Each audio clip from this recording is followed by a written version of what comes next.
On s'intéresse dans la suite de Déclic à une étude publiée aujourd'hui dans le magazine Nature et qui a de quoi interpeller. Des chercheurs belges issus de 5 de nos universités se sont penchés sur le déclin des populations de bourdons en Europe depuis le début du XXe siècle. Et ils ont réalisé des projections pour les décennies à venir. Leurs conclusions sont sans appel.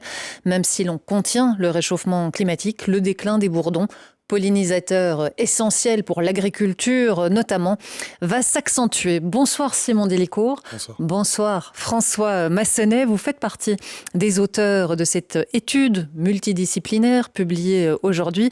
Je rappelle que vous êtes épidémiologiste, Simon. On vous a souvent vu pendant la période Covid, chercheur à l'ULB. Quant à vous, François, on vous connaît bien dans cette émission.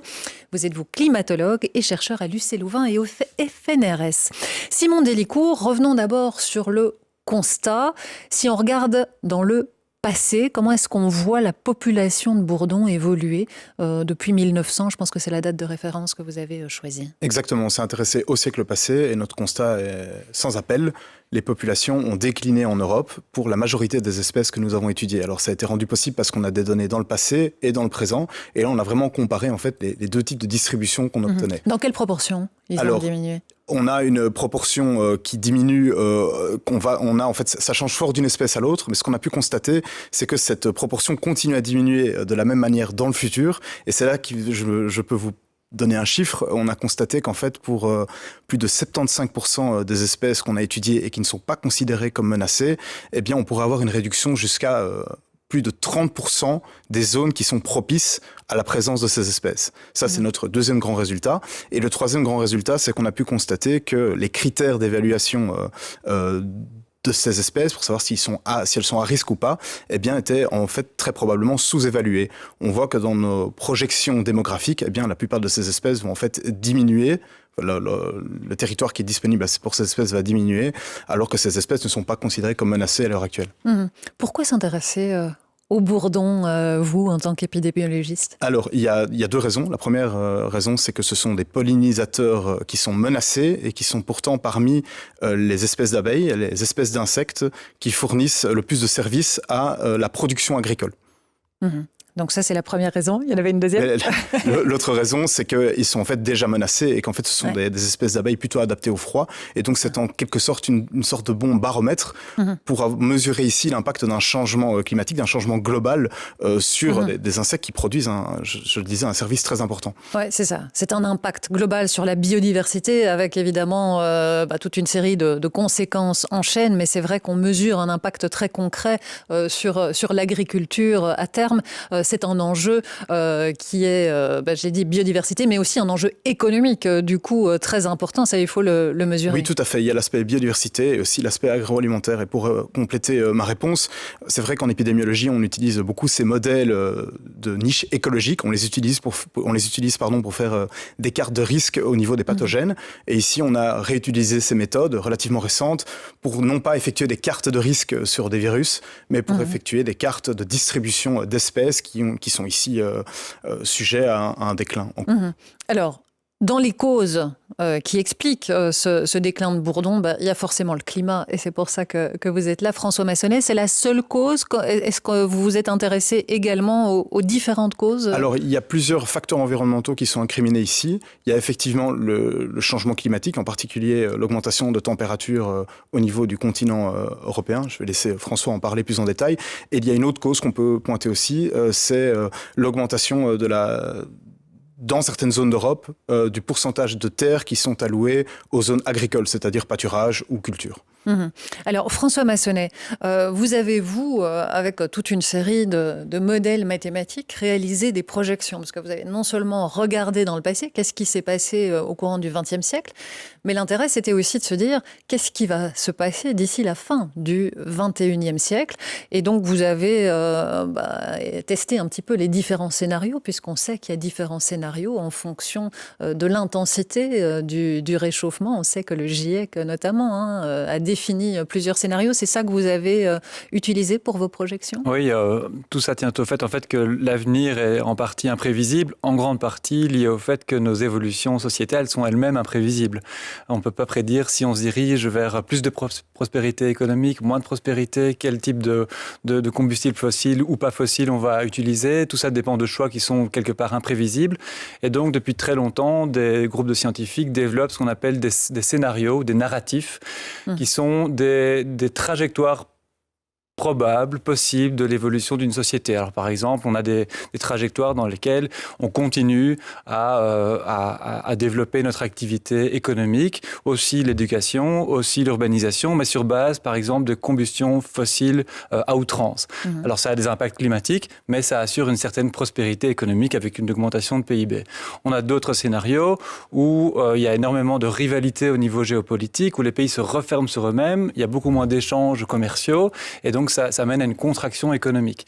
Il y a des tas de combinaisons comme ça, qui sont ensuite couplées à des hypothèses sur ce qu'on appelle le forçage radiatif, c'est-à-dire en fait le déséquilibre climatique au niveau énergétique à la fin du siècle, qui vont mener à plus ou moins de réchauffement.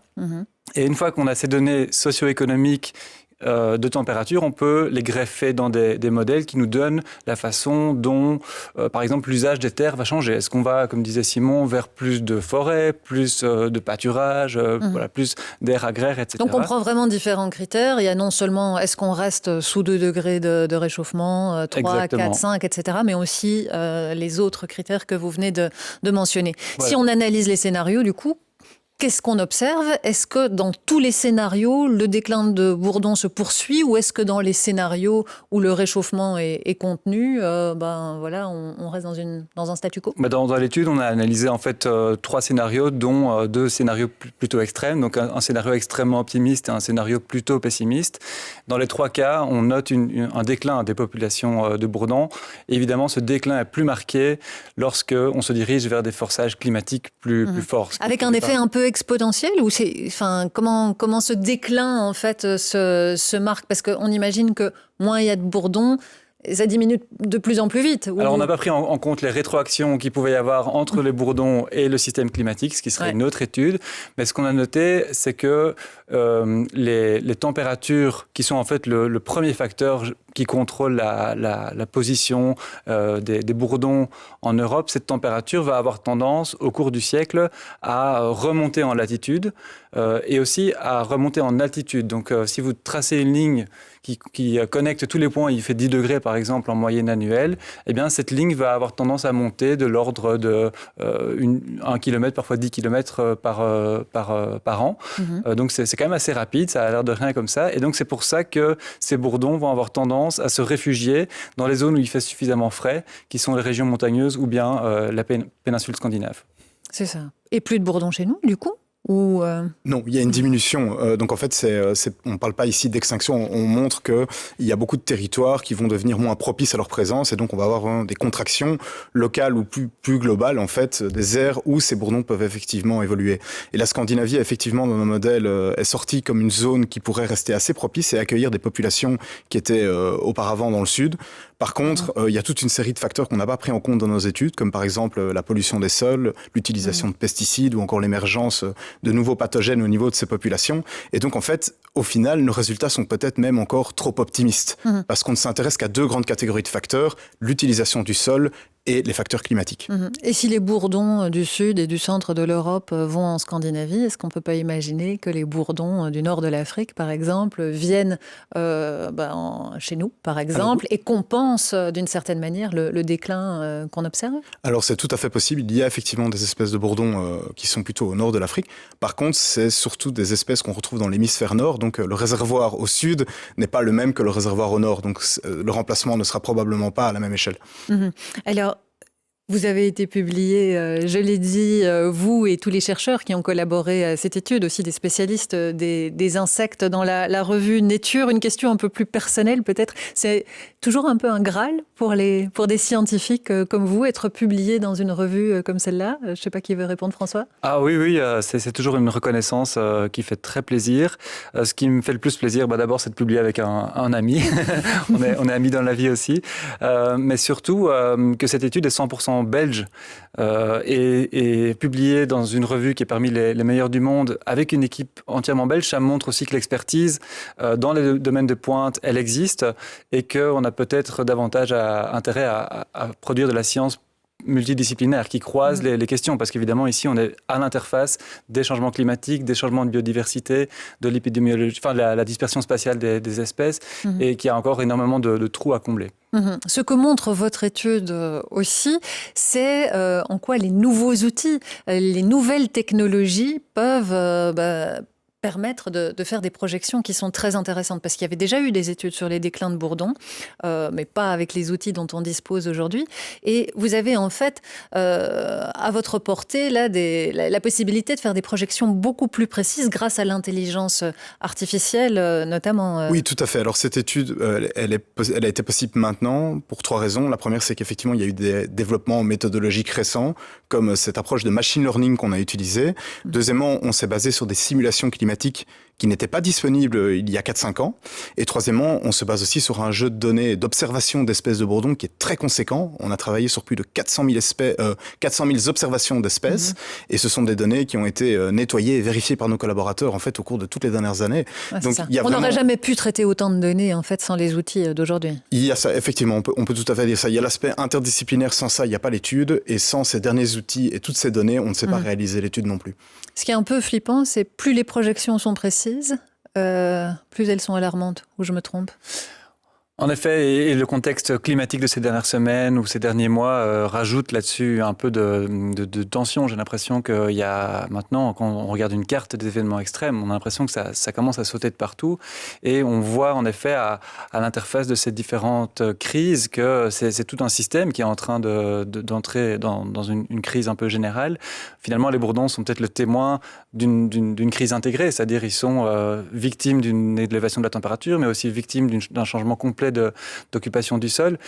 Et donc, ça montre bien qu'on est ici sur des crises composées, en fait, des crises qui s'enfilent les unes derrière les autres et qui mènent, in fine, à des gros problèmes potentiels pour nous, puisqu'on rappelle, ces bourdons rendent un service écosystémique immense.